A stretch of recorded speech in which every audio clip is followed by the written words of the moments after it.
TravelWise with Phil Blizzard. News, views and interviews.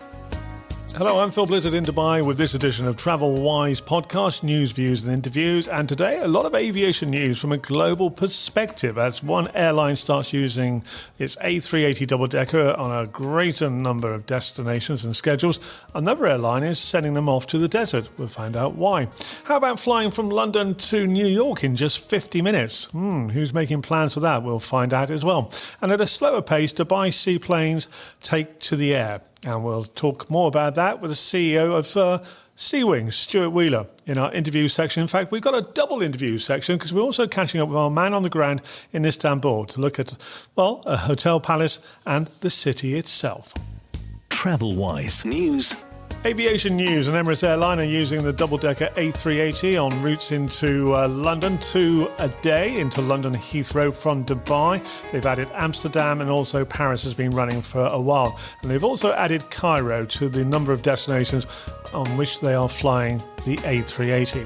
Qantas are sending their A380s off to the desert in California.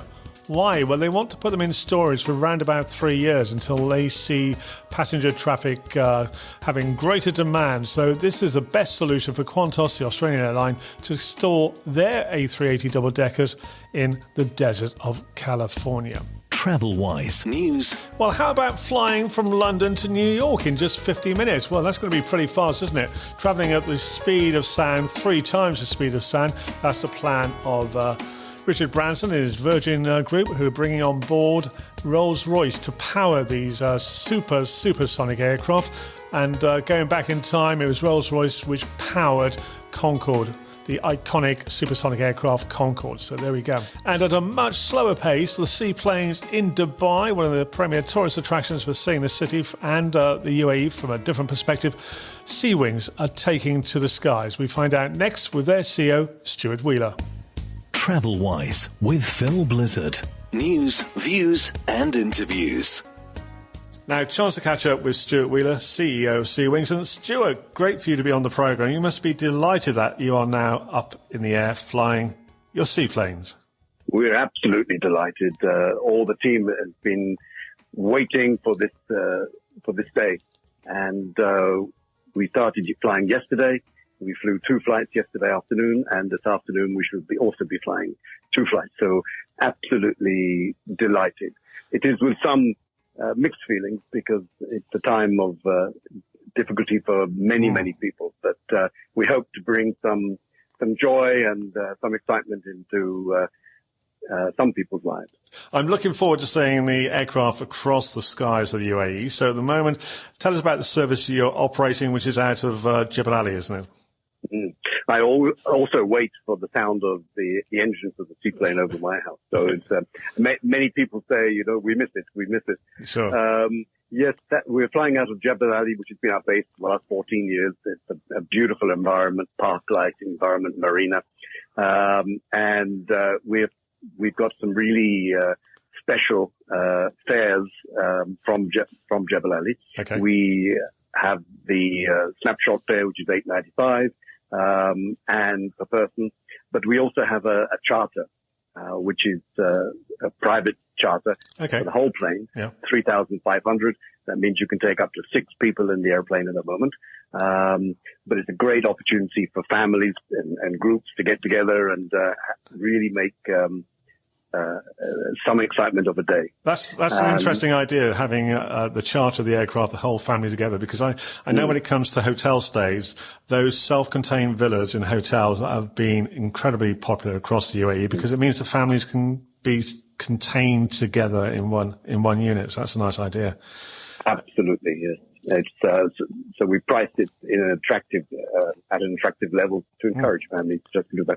And I have to say that the flights we've done, a couple of the flights we've done so far also have been on this basis private. Right. Now, I've had the experience of flying with Seawings on numerous occasions, different flights. And that's, I mean, for listeners who are not familiar with a seaplane, taking off on the water is fabulous. And then coming into, you do a wonderful tour of the locality where you are flying from, and to fly back onto the water, be it Jebel Ali or Dubai Creek or even Emirates Palace on one occasion, is an exciting experience. So for those who are not familiar with your aircraft, could you give us a quick overview?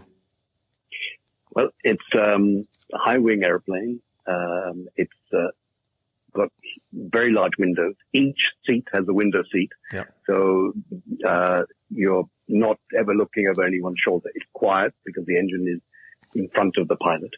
One person can sit beside the pilot and the others behind the pilot. So it's a lovely cabin, leather seat. Yeah, sure. But as you say, the taking off and landing on the water is probably the highlight. It's so different. And of course, every day the weather conditions are very different. Mm. So you see, you have sometimes a flat sea, sometimes a few waves, but our pilots are extremely experienced and flying many thousands of hours on water. And then, of course, yeah, sorry, carry on. The view over Dubai is ever changing. And what you don't see driving around, you will see from here. You'll see it all laid out in front of you. You'll understand the vision and the plan. The Palm, the Burj Al Arab, the Burj Al Khalifa. Even you'll see the beach, the Jumeirah beach, the dry dock, the creek. Everything you'll see laid out, and you'll get a really bird's eye view of Dubai. But then coming into land at the end is just a wonderful experience.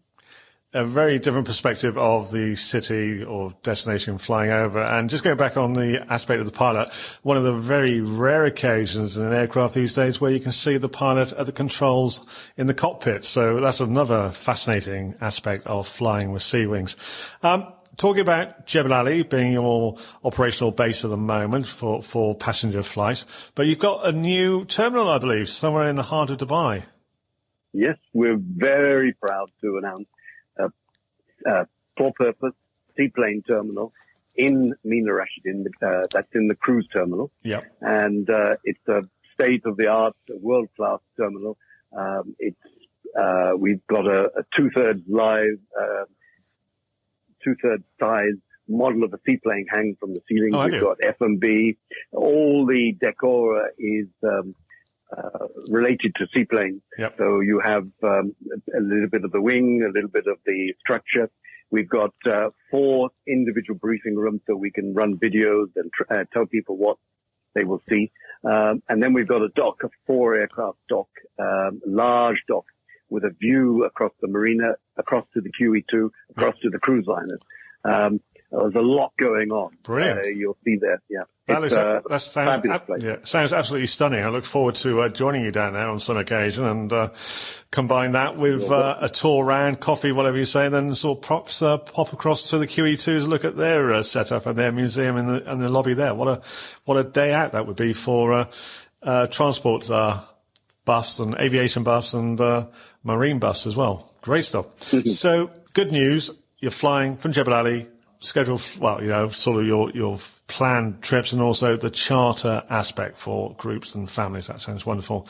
At this point, would you want to talk about any future expansion of your services? We will be developing a full service by October. So Great. Then we will continue flying to Abu Dhabi. So a day out in Abu Dhabi is to the Louvre, to the parks. That will start up again in October. Excellent. As well as Ras Al Khaimah. So we'll have a full service from both Jebel Ali and Mina Rashid, the cruise terminal, from October. Meantime, we're available for on a seat basis or on a charter basis from Jebel Ali. Okay, and your website details, Stuart? Seawings.ae. Seawings.ae. So, Stuart Wheeler, thank you very much for joining us here on the Travel Programme. Delighted, Phil. Thank you very much for having me. Stuart Wheeler there, CEO of Seawings. Delighted that they are now flying across the skies of the UAE. Next up, we're going to Istanbul, where we join Ralph Radtke, the General Manager of the Ciragen Palace Kempinski Hotel. TravelWise with Phil Blizzard. News, views and interviews. Well, on the programme today, it's a pleasure to introduce to you the General Manager, Regional Vice President of the Ciragen Palace Kempinski Hotel, Mr. Ralph Radtke. So, Ralph, welcome. Thank you very much for inviting me. So let's start off with an overview of the hotel. I had the pleasure of having a tour around many, many years ago. A wonderful setting alongside the Bosphorus in the heart of Istanbul. So that's the location, the hotel, a former palace, I believe. We are one of the, let's say, we are the ambassador of Turkish hospitality because the hotel is known worldwide as Ciragen Palace. It was home of 3 sultans at the time. It was the first parliament building before, unfortunately, in 1910, it burned, and it was then rebuilt and then transformed into a hotel. So that's the reason why we have 2 buildings today. We are the only ones who can be reached by helicopter on the Bosphorus. Well, we are some kind of magical place, iconic place, like the Oriental in Bangkok, the Raffles in Singapore, etc.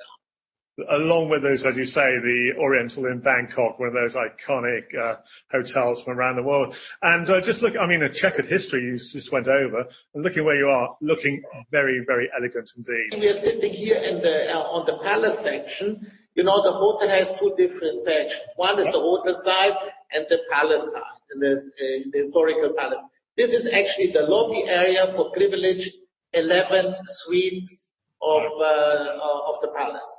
So we have here, we're sitting here in the middle of the lobby, actually. Okay, looks wonderful. So how many keys do you have in the 2 buildings? We have around 330 rooms. A little bit less keys because, like you know, our Sultan Suite has already 500 square meters and a couple of rooms. So yeah, we counted by rooms. Yeah, okay, right. So looking at things, I mean, what is the current situation in Istanbul for receiving international visitors? Well, you know, there are not so many flights as we had before. There are several reasons for why people are not traveling. First of all, is the fear factor. Sure. People still say, okay, are the figures governments around the world are giving, are they correct? Is everything done to preserve my safety and hygiene, etc., etc.? So many people say, okay, let's wait a little bit before we travel. On the other side is the legislation. You know, when you go on a business trip, for example, from country A to country B, and you come there and you go 14 days in quarantine, but you only have a business trip of 2 days, and when you fly back to your country, you go another 8 days in quarantine. So Ralph is saying there's 2 aspects. There's the legislation in terms of quarantine, things like that, and also people, as you say, an element of fear. Now, you can have an effect on that by ensuring that the hotel is safe and reassure people that by staying at the palace, they will be looked after in a very safe, hygiene way. So you've teamed up with Safe Hotels. What have they implemented? What are the protocols in place? Well, you know, first of all, there's 3 things. We follow the local legislation, which is a must. Sure. Then we have the white glove service from Kempinski, which indicates you the way how we have still to provide a luxury experience to our customers. Once again, I would like to repeat this. We are not a hospital. We are a luxury hotel. Sure. And we want to give this luxury experience to our customers. And the third thing is we wanted to make sure that also international-wise, the efforts we have done to prevent any problems in terms of hygiene, etc. We wanted to have an international certificate. And since we have already worked with Safe Hotels before, concerning the safety globally, that means how do we organize to be in a safe environment, which was not so much concentrated on hygiene and the COVID-19 virus. So we said that was a good combination, since we had a good experience with them, to ask them their advice and their expertise. Okay. I saw some photographs recently of you and your team regarding the white gloves. I think you were down by the swimming pool, which looked wonderful. The whole team looked very elegant with their white gloves and very nice face coverings as well. Yeah, we have a safe coverage. We have also, like you have maybe seen on the photo, we make a rosette here. Because for me, it was, everything is covered and, you cannot see the smile. And the smile is one of the most important things in our business. We are communicating with the eyes and the smile. So what we try to do is, how can we transmit our smile, our welcome to our guests in another way? And so we took from all the staff a photograph and we put the rosette here where they are really smiling so that people can see who is behind the mask. That's a great idea, which I'm sure will be adopted by other hotels and organisations around the globe, taking the photograph, as you say, of the staff member, putting the rosette in place of their actual smile. And as you say, the smile is so important in hospitality and other service industries. So we're losing out on that smile at the moment, but that's a great I just want to go on to your location because you're alongside the Bosphorus and the setting there. What about the city of Istanbul itself? Is it open as sort of normal, but people having to wear face masks and social distancing? Are cafes, restaurants, shops open? Yeah, well, there's another discipline, but in every country you have some people who think they are immune. Like for example, you read in the news in America where leaders even don't put their mask on. So I think here, the leaders, they take their mask on and they make a good example and so forth. Concerning our hotel, we give the mask for the ones who come from outside for a coffee and drink. Yeah. We give them a mask and we advise them to wear the mask. And unfortunately, if we have people who are resisting to the mask, we ask them to leave the hotel. Because what is the most important thing is the safety of the people who work here and the other guests. And it's a question of respect. And that's the most important thing for us. In Istanbul itself, the shops have opened little by little. Shopping malls are not as crowded as they are before. But for a tourist, I would say it's the best time. Because otherwise, if you want to visit Dolmabahce Palace, for example, or Topkapi, you wait there for 1 hour to get the ticket. Now today, you go directly inside. You don't need to wait. So all your time you spend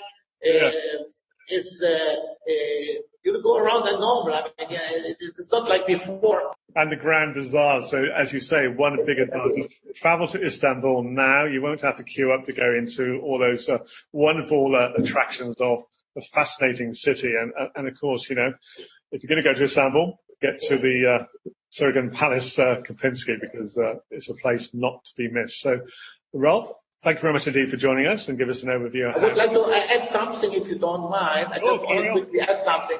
We are a very safe place. As long as everybody takes the mask, follows the rules.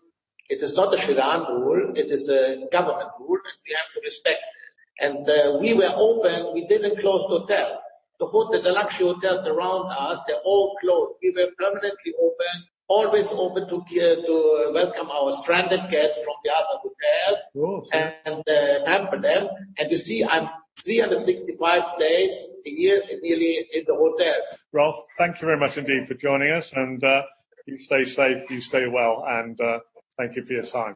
Thank you very much for inviting me. Thank you so much. Pleasure. TravelWise with Phil Blizzard. News, views, and interviews. Thank you to Ralph for joining us here on TravelWise, the podcast taking a look at tourism news across the UAE and beyond. And next week, our interview special will be, someone who's had the, hardship of being stranded in the heart of the Indian Ocean, catching up with a general manager who's been stranded in a hotel with his team for several months. We'll find out how they passed the time and how he motivated his team for their duration in paradise. TravelWise with Phil Blizzard. News, views, and interviews. TravelWise is a Phil Blizzard radio production. Email me at philblizzardmedia@gmail.com. A Phil Blizzard radio production. TravelWise with Phil Blizzard. News, views, and interviews.